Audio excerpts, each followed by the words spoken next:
अस्सलामु अलैकुम रहमतुल्लाहि व बरकातुहू। भाई साथी सामने आ जाओ, ऐसा करीब करीब। देखो आज शब बारात की, शब मेराज की मुबारक रात है और माशाअल्लाह ये वो रात है जिसके अंदर अल्लाह तबारक व तआला ने अपने प्यारे नबी सल्लल्लाहु अलैहि वसल्लम को नमाज का तोहफ़ा अता फ़रमाया था। तो बहुत ही मुबारक रात है, ये बहुत कीमती रात है। हम लोग जो है थोड़ा सा जम के बैठे, जुड़ के बैठे और शब मेराज का अभी जो वाक़या हमारे सामने बयान होगा और अल्लाह ताला ने हमको नमाज का तोहफ़ा क्यों अता फ़रमाया और नमाज के क्या क्या फ़ायदे हैं, ये सारी चीज़ें आज इंशाअल्लाह हमारे सामने आएगी। अल्लाह से दुआ करता हूँ अल्लाह हम तमाम को पूरे ध्यान से, तवज्जो से सुनने की तौफ़ीक़ अता फ़रमाए। बिस्मिल्लाहिर्रहमानिर्रहीम नहमदुहु व नुसल्ली अला रसूलिहिल करीम अम्मा बाद। मोहतरम भाइयों, बुज़ुर्गों, दोस्तों, देखो शब मेराज जिसको लैलतुल असरा भी कहते हैं, कुरान में अल्लाह ने इसका तज़किरा किया है। सुबहानल्लज़ी अस्रा बि अब्दिही लैलन मिनल मस्जिदिल हरामी इलल मस्जिदिल अक़सल्लज़ी बारकना हौलहु लिनुरियहु मिन आयातिना इन्नहु हुवस समीउल बसीर। 15वें पारे की ये पहली आयत है।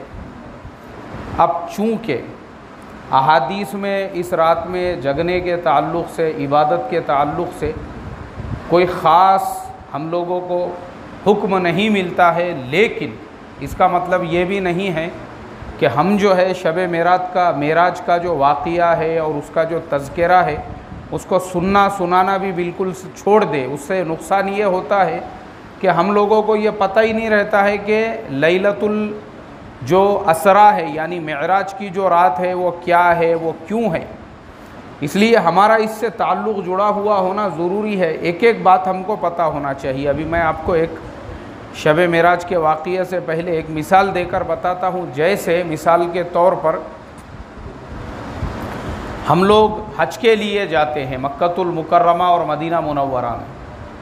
तो हम लोग जब मक्कतुल मुकर्रमा जाते हैं या मदीना मुनव्वरा जाते हैं तो वहाँ पर अल्लाह के नबी सल्लल्लाहु अलैहि वसल्लम की जो निशानियाँ थी, जैसे मिसाल के तौर पे मक्कतुल मुकर्रमा के अंदर वो मकान जहाँ पे अल्लाह के नबी सल्लल्लाहु अलैहि वसल्लम की विलादत हुई थी वो बिल्कुल सफ़ा मरवा के पीछे है।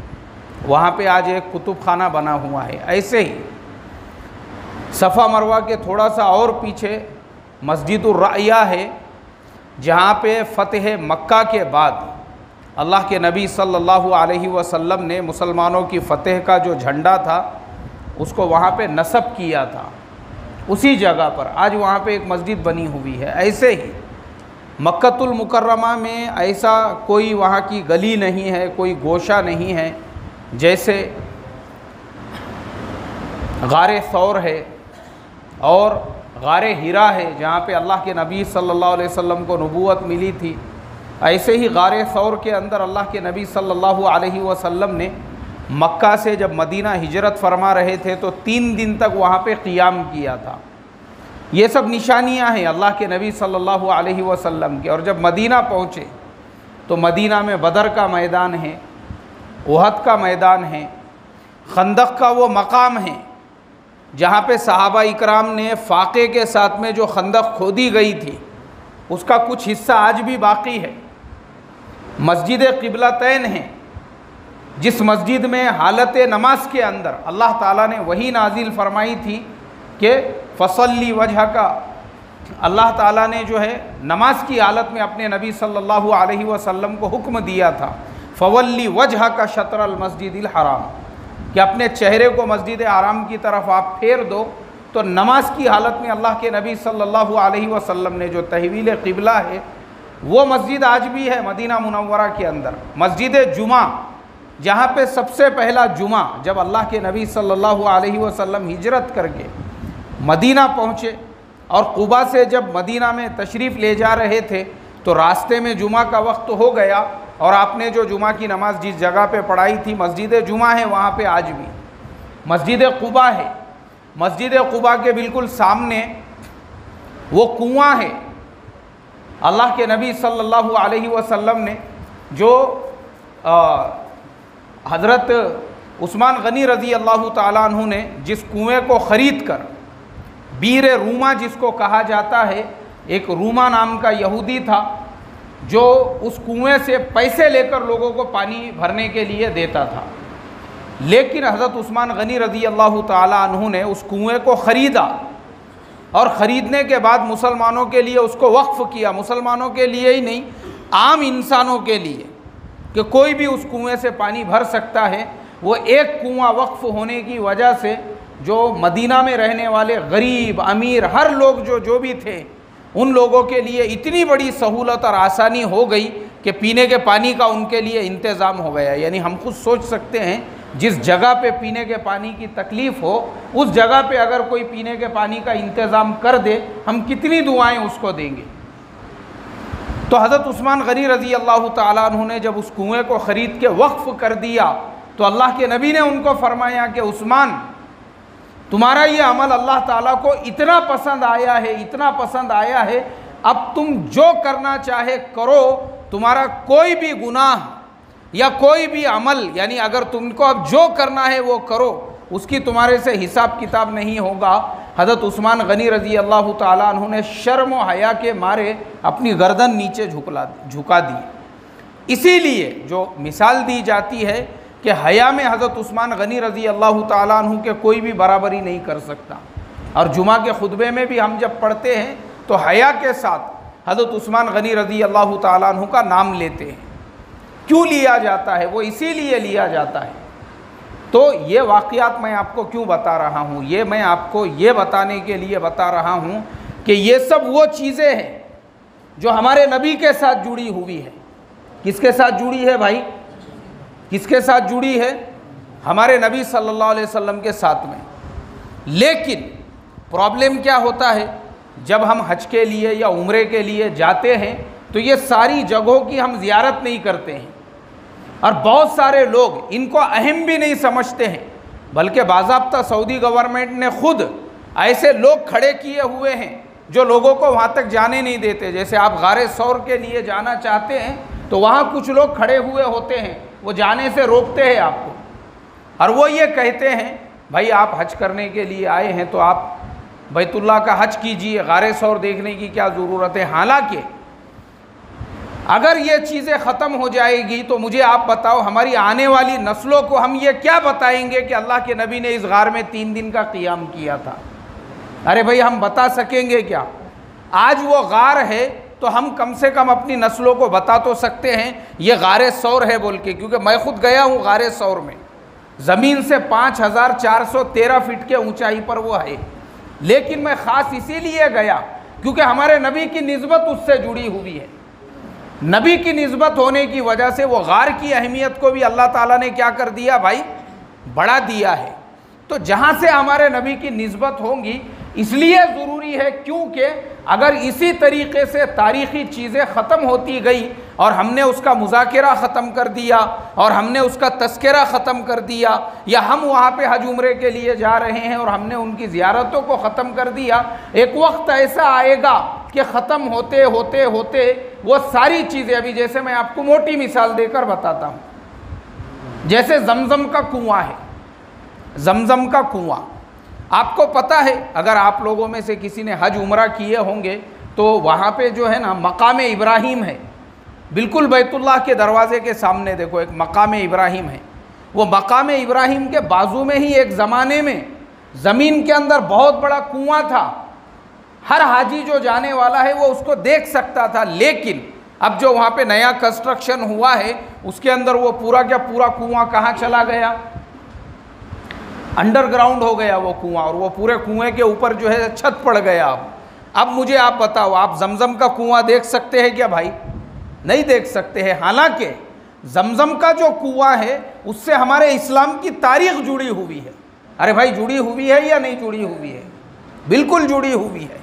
लेकिन ऐसे ही सफ़ा मरवा का जो पहाड़ है, मुझे आप बताओ, जबकि सफ़ा मरवा के पहाड़ का कुरान में अल्लाह ने जिक्र फरमाया, इन्न सफ़ा वल मरवता मिन शाआइरिल्लाह, मतलब ये है कि ये हज और उम्रे के जो शाआइर है उसमें से है। सफ़ा मरवा के पहाड़ के दरमियान में सही करना मतलब रुकन है वो। आप समझ रहे या नहीं समझ रहे? उसके बावजूद अगर आज आप मक्का या मक्का में जाएंगे तो आपको सफ़ा मरवा का जो है नामो निशान भी देखने के लिए नहीं मिलेगा। जहाँ पे जो सफ़ा पहाड़ था बस वहाँ पे एक थोड़ा सा पत्थर का उन्होंने एक चट्टान बाकी रखी है, वो चट्टान के अलावा किधर सफ़ा पहाड़ था और कहाँ पे मरवा पहाड़ था उसका कोई नामो निशान नहीं, बल्कि उसकी जगह पे उन्होंने एक जो ऐसा निज़ाम बनाया हुआ है कि आप जो है पैदल वहाँ पे एसी के अंदर जो है सफ़ा मरवा की सई कर सकते हैं। 3 मंजिला एक इमारत वहाँ पे उन्होंने बना दी, बस उसी के अंदर लोग जो है सफ़ा मरवा की सई करते हैं। तो ये चीज़ें जो है ना जब ख़त्म होंगी तो ख़त्म होने के बाद ये तारीख़ी चीज़ें बन जाएंगी और वो लोग भी बाकी नहीं रहेंगे जो ये कहेंगे कि अरे यार हमने जो है जमज़म का कुआं अपनी आँखों से देखा था और सफ़ा मरवा का ओरिजिनल पहाड़ हमने देखा था। ऐसे ही जो आज गारे हीरा गारे सौर बाकी है, अल्लाह ना करे। तो इसलिए हमारी ये जिम्मेदारी बनती है कि भाई भले गारे सौर की ज़ियारत करना कुरान हदीस में कहीं लिखा हुआ नहीं है, लेकिन हमारे लिए इसलिए ज़रूरी है ताकि वो चीज़ जो है वो उसकी अहमियत बाकी रहे। क्या बाकी रहे भाई? उसकी अहमियत बाकी रहे, हमारी नस्लों को हम बता सके कि हम खुद गारे सौर में गए थे और हमने गारे सौर को देखा है। ये बताना ज़रूरी है, वरना याद रखो जब कौमें जो बर्बाद होती है ना, कौमें यानी दुनिया से जो भी कौम जब बर्बाद होती है तो कौम पहले ख़त्म नहीं होती है, बल्कि उस कौम की तारीख़ को पहले ख़त्म किया जाता है। किसे ख़त्म किया जाता है भाई? तारीख़ को ख़त्म किया जाता है। तारीख़ को, उस कौम के इतिहास को पहले ख़त्म किया जाता है, और जब उस कौम की तारीख़ ख़त्म हो जाती है, उस कौम का इतिहास ख़त्म हो जाता है, तो होते होते एक वक्त ऐसा आता है कि वो कौमें भी ख़त्म हो जाती है। जैसे मैं आपको मिसाल देकर बताता हूँ, स्पेन, आप लोगों ने स्पेन का नाम तो सुने ही होंगे। स्पेन यूरोप के अंदर एक मुल्क है। क्या आप लोगों को पता है उसी स्पेन के ऊपर मुसलमानों ने 1000 साल तक हुकूमत किए थे? कितने सालों तक भाई? एक दिन तक नहीं बोल रहा हूं मैं, 1 साल तक नहीं, 100 साल तक नहीं, कितने सालों तक? 1000 साल तक मुसलमानों ने उसी स्पेन के ऊपर हुकूमत किए थे, हुकूमत उस मुल्क के ऊपर। और आपको पता है दुनिया की सबसे बड़ी जो चौड़ान में जो मस्जिद है, वो मस्जिद किस मुल्क के अंदर है? वो मस्जिद भी उसी स्पेन के अंदर है। लेकिन अफसोस की बात है, जिस मुल्क पे मुसलमानों ने 1000 साल हुकूमत किए थे, जो मस्जिद दुनिया की सबसे चौड़ी मस्जिद शुमार होती है, आज उस मस्जिद में मुसलमानों को 2 रकात नमाज पढ़ने की भी इजाज़त नहीं है। जिस मुल्क में मुसलमानों ने 1000 साल तक हुकूमत किए थे, वो पूरे स्पेन में आपको किबले का रुख बताने वाला भी आज कोई नहीं मिलेगा। क्यों हुआ ऐसा? ऐसा इसलिए हुआ क्योंकि पहले उस मुल्क से मुसलमानों की तारीख़ ख़त्म की गई, और तारीख़ ख़त्म करने के बाद फिर ख़ुद मुसलमान ख़त्म हो गए, और जब मुसलमान ख़त्म हो गए तो आज ये हाल है, जिस मुल्क पे 1000 साल तक मुसलमानों की हुकूमत थी, वहाँ पे आज किबले का रुख बताने वाला कोई बाकी नहीं रहा। तो इसीलिए हमको अपनी तारीख़ को याद रखना ज़रूरी है। किसे याद रखना ज़रूरी है भाई? तारीख़ को। भले कई कुरान हदीस में इसका तस्करा नहीं है कि गारे सौर की ज़ियारत करना चाहिए, लेकिन हमने इसलिए ज़ियारत करना ज़रूरी है क्योंकि उसके साथ हमारे नबी की निस्बत जुड़ी हुई है। उसी गारे हीरा के साथ हमारे नबी सल्लल्लाहु अलैहि वसल्लम की निस्बत जुड़ी हुई है। हम अगर मदीना जाते हैं उसी बदर के मैदान के साथ, उहद के मैदान के साथ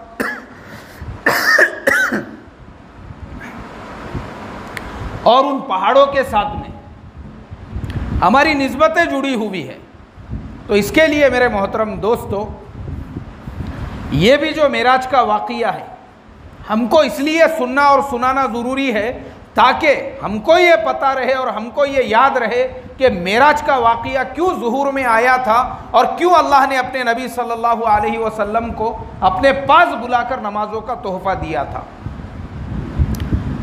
नबूवत के 11वें साल जब हमारे नबी सल्लल्लाहु अलैहि वसल्लम की उम्र मुबारक 51 साल और 8 महीने थी, उस वक्त में अल्लाह के नबी सल्लल्लाहु अलैहि वसल्लम हज़रत उम्मे हानी रज़ी अल्लाह ताला अन्हा के मकान में आराम फरमा रहे थे। अल्लाह ताला ने हज़रत जिब्रील अलैहिस्सलातु वस्सलाम को भेजा। हज़रत जिब्रील अलैहिस्सलातु वस्सलाम जो है वह आए। आने के बाद उन्होंने दरवाज़ा खटखटाया और खटखटाने के बाद अल्लाह के नबी सल्लल्लाहु अलैहि वसल्लम को अपने साथ लेकर मस्जिद हराम पहुँचे और मस्जिद हराम से फिर अल्लाह के नबी सल्लल्लाहु अलैहि वसल्लम को मस्जिद अक्सा ले जाया गया, जहाँ पे अल्लाह के नबी सल्लल्लाहु अलैहि वसल्लम ने 1,24,000 अम्बिया अलैहिमुस्सलातु वस्सलाम की इमामत फरमाई। इसीलिए हमारे नबी सल्लल्लाहु अलैहि वसल्लम को इमामुल अम्बिया कहा जाता है।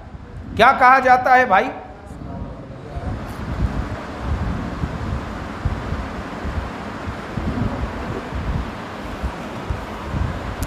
इसीलिए इमामुल अम्बिया कहा जाता है क्योंकि आपने 1,24,000, ये मैं कम ज़्यादा बोल रहा हूँ आपको, ये फिक्स तादाद नहीं है, इसमें कम भी हो सकते हैं और ज़्यादा भी हो सकते हैं, लेकिन तमाम अम्बिया अलैहिमुस्सलातु वस्सलाम की जो अरवाह थी उनकी आपने इमामत फरमाई। इसलिए कि मेराज का जो वाक़या पेश आया था वो आलम अरवाह में पेश आया था।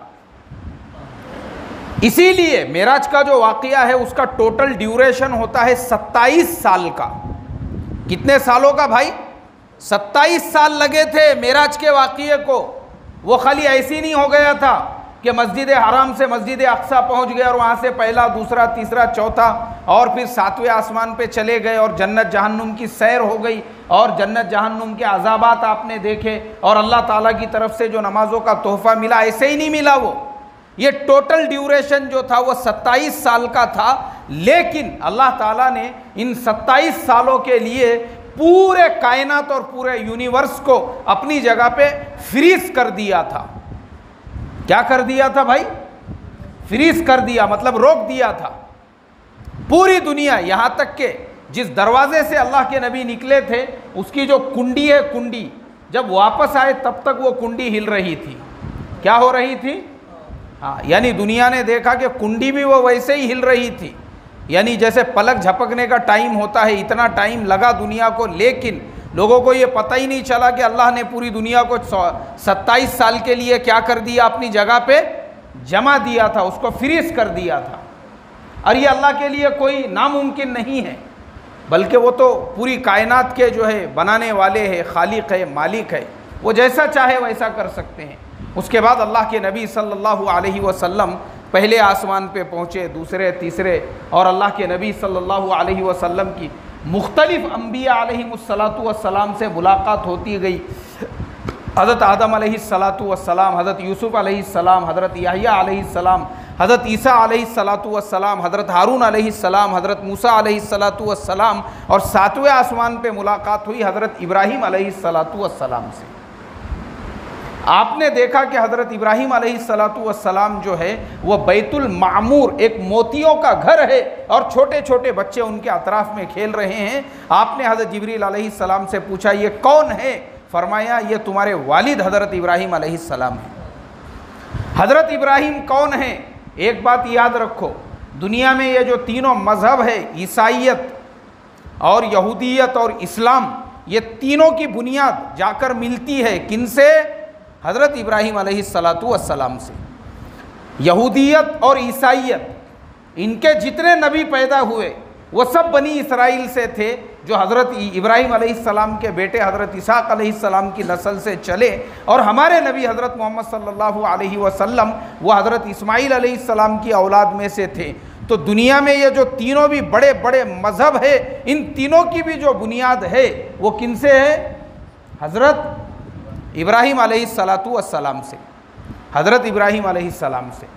तो इसीलिए हज़रत इब्राहीम अलैहिस्सलाम को अबुल अंबिया कहते हैं, यानी नबियों के बाप। हज़रत इब्राहीम अलैहिस्सलाम से जब मुलाकात हुई तो पता चला कि छोटे छोटे जो मासूम बच्चे हैं, ये मुसलमानों के वो बच्चे हैं जो बालिग होने से पहले मर जाते हैं। अब हमारे होते हैं ना बहुत सारे छोटे छोटे बच्चे, बच्चा पैदा हुआ 8 दिन का था, उसका इंतकाल हो गया, और 2 साल का था और इंतकाल हो गया, और 6 महीने का था इंतकाल हो गया, और जो है साल भर का था और इंतकाल हो गया। तो वो बच्चे कल क़यामत के दिन अल्लाह ताला के दरबार में अपने माँ बाप की सिफारिश करेंगे। आपके वो बच्चे ज़ाये नहीं हुए, बर्बाद नहीं हुए। माँ बाप ने उनके इंतकाल पे गम नहीं करना चाहिए, बल्कि ये सोचना चाहिए कि हमारी यही औलाद अल्लाह ताला के नज़दीक हमारे लिए ज़ख़ीरा है आखिरत का, और यही बच्चे कल क़यामत के दिन हमारे लिए अल्लाह के दरबार में क्या करेंगे भाई, सिफारिश करेंगे इंशाअल्लाह।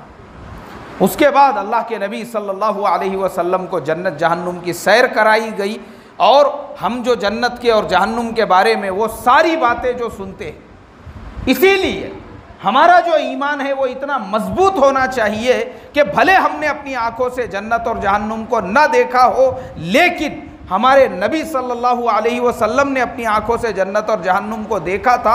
हमारी आंखें झूठ देख सकती है, लेकिन हमारे नबी की आंखें झूठ देख सकती है क्या भाई? नहीं देख सकती है। ये अकीदा है हमारा, ये ईमान है हमारा कि हम झूठ हो सकते हैं, लेकिन हमारे नबी कभी भी झूठ नहीं हो सकते हैं। तो अल्लाह के नबी सल्लल्लाहु अलैहि वसल्लम को अल्लाह ने जन्नत और जहन्नुम, उसके अज़ाब जहन्नुम के और जन्नत की सारी नेमतें और वो बशारतें जो हम लोग सुनते आते हैं, इंशाअल्लाह जब शब बारात का मौका रहेगा उसमें हम वो तफसील और डिटेल्स में बयान करेंगे जन्नत की नेमतों और जहन्नुम के अंदर जो जो अज़ाबात थे उसके ताल्लुक़ से। लेकिन जब जन्नत जहन्नुम की सैर हो गई, उसके बाद फिर अल्लाह के नबी सल्लल्लाहु अलैहि वसल्लम जो है उनको अल्लाह के अर्श के सामने अल्लाह के दरबार में हाज़िरी का मौका मिला, और सिदरतुल मुंतहा कुरान में उसका तस्करा है, वहाँ तक जब अल्लाह के नबी पहुँचे, हज़रत जिब्रील अलैहिस्सलाम पीछे रुक गए। उन्होंने कहा, अय अल्लाह के नबी, ये सिदरतुल मुंतहा है, इससे आगे हमको जाने की इजाज़त नहीं है, इससे आगे अगर मैं जाऊँगा तो जल जाऊँगा। सिदरतुल मुंतहा पे जब पहुँचे नबी, सर झुका के ये जिब्रील कहने लगे, हबीबे खुदा, अब सिवा आपके इसके आगे जो जाएगा जल जाएगा। हम लोग बचपन में मदरसे में एक नात पढ़ते थे, उसके अंदर ये शेर था कि नाम अहमद तो वो नाम है ये, बे इरादा भी मुँह से निकल जाएगा। तो उन्होंने कहा कि हबीबे खुदा, अब सिवा आपके इसके आगे जो जाएगा जल जाएगा, बस अब आप ही जा सकते हैं। अल्लाह के नबी सल्लल्लाहु अलैहि वसल्लम पहुँचे। पहुँचने के बाद अल्लाह के नबी भी जब अपने खालिक और मालिक और अल्लाह रब्बुल इज़्ज़त के दरबार में जब पहुँचे तो खाली हाथ नहीं पहुँचे, बल्कि तोहफ़ा लेकर पहुँचे। वो तोहफ़ा जो हम लोग नमाज में पढ़ते हैं, अत्तहियातु लिल्लाहि वस्सलावातु वत्तय्यिबातु, ये अल्लाह के नबी तोहफ़ा लेकर गए। किसके लिए भाई? अल्लाह ताला के लिए। इसमें तारीफ़ें तौसीफ़ें बयान की अल्लाह ताला के लिए। तो फिर अल्लाह तबारक व ताला की तरफ से आपके ऊपर आपको उसका जवाब मिला, अस्सलामु अलैका अय्युहन नबिय्यु। उसके बाद फरिश्तों ने कहा वरहमतुल्लाहि व बरकातुहू, और फिर पूरे फरिश्तों ने बाआवाज़ बुलंद कहा अस्सलामु अलैना व अला इबादिल्लाहिस सालिहीन, अशहदु अल्ला इलाहा इल्लल्लाहु व अशहदु अन्ना मुहम्मदन अब्दुहु व रसूलुहु। जो हम लोग पूरा अत्तहियात पढ़ते हैं, तशहुद क्यों कहा जाता है उसको? इसीलिए कहा जाता है कि अल्लाह के नबी कुछ लेकर गए, फिर अल्लाह की तरफ से कुछ जवाब मिला, और फिर सारे फरिश्तों ने बाआवाज़ बुलंद कुछ कहा। ये तीनों को मिलाकर जो है हम तशहुद पढ़ते हैं, इसीलिए पढ़ा जाता है वो। अब अल्लाह के नबी सल्लल्लाहु अलैहि वसल्लम को अल्लाह तबारक व ताला की तरफ से जो तोहफ़े मिले, उन तोहफ़ों में सबसे बड़ा तोहफ़ा था नमाज का। उसके बाद सूरतुल बकरा का जो आखिरी रुकू है, यानी आखिरी जो आयतें हैं ना, आमन रसूल बिमा उन्ज़िला इलैहि मिन रब्बिही वल मुमिनून, ये तमाम आयतें ये शब मेराज में अल्लाह की तरफ से तोहफ़े में अता की गई। और उसके बाद एक और तोहफ़ा अल्लाह ताला ने अता फरमाया, ए मोहम्मद सल्लल्लाहु अलैहि वसल्लम, मैं तुमको एक और तोहफ़ा दे रहा हूँ कि तुम्हारा कोई भी उम्मती अगर वो नेकी करेगा, अगर वो नेकी का इरादा करेगा, तो उसके नामे आमाल में नेकी लिख दी जाएंगी। क्या करने के बाद में भाई? नेकी की सिर्फ नीयत और इरादा करने पर। क्या है अल्लाह, ये बस्ती में लोगों के पास पीने के पानी की तकलीफ़ है, अगर मेरे पास माल दौलत होता तो मैं इनके लिए पीने के पानी का इंतज़ाम कर देता। सिर्फ दिल में नीयत किया और नीयत पे अल्लाह ताला ने क्या कर दिया, उसको सवाब अता फरमा दिए। हाय अल्लाह, जो भी कोई मजबूर है, कोई परेशान है और आपने अपने दिल में सिर्फ नीयत की है, तो नीयत पे आपको उसकी क्या मिल गई भाई? नेकी मिल गई। तो अल्लाह ताला ने फरमाया है मोहम्मद सल्लल्लाहु अलैहि वसल्लम, तुम्हारा कोई भी उम्मती सिर्फ नेकी का इरादा करेगा तो इरादे पर ही उसके नामे अमाल में वो नेकी लिख दी जाएंगी। जबकि ये चीज़ पिछले उम्मतियों के साथ में नहीं थी। हम उम्मत मोहम्मदिया है, इसलिए ये खुसूसियत है हमारी, ये अल्लाह ने ख़ास तौर पे हमको अता किया है। और फिर फरमाया, अगर मान लो वो जो नीयत उसने किया या जो इरादा किया था उस पर अमल करता है, वो अमल करने की वजह से उसको 1 दर्जे सवाब नहीं मिलेगा बल्कि 10 गुना सवाब दिया जाएगा। मिसाल के तौर पे दिल में नीयत किया था पानी का इंतज़ाम करूँगा, तो 1 गुना उसको सवाब तो मिल गया था, लेकिन उसने वाकई में भी इंतज़ाम कर दिया और टैंकर मंगा के लोगों में बांट दिया। अब अमल करने की वजह से उसको 1 टैंकर का सवाब नहीं मिला, अब कितने टैंकरों का सवाब मिला भाई? 10 का सवाब अल्लाह ताला ने अता फरमा दिया। और 10 की भी कोई लिमिट नहीं है, अल्लाह चाहे तो और उसको कई गुना बढ़ा सकता है। और उसके बाद फरमाया है मोहम्मद सल्लल्लाहु अलैहि वसल्लम, अगर तुम्हारा कोई उम्मती गुनाह का इरादा करेगा तो उसके नामे अमाल में गुनाह नहीं लिखा जाएगा। देखो ये अल्लाह ताला का कितना बड़ा करम है, नेकी के इरादे पे नेकी लिखी जा रही है, लेकिन गुनाह के इरादे पे गुनाह लिखा जा रहा है क्या?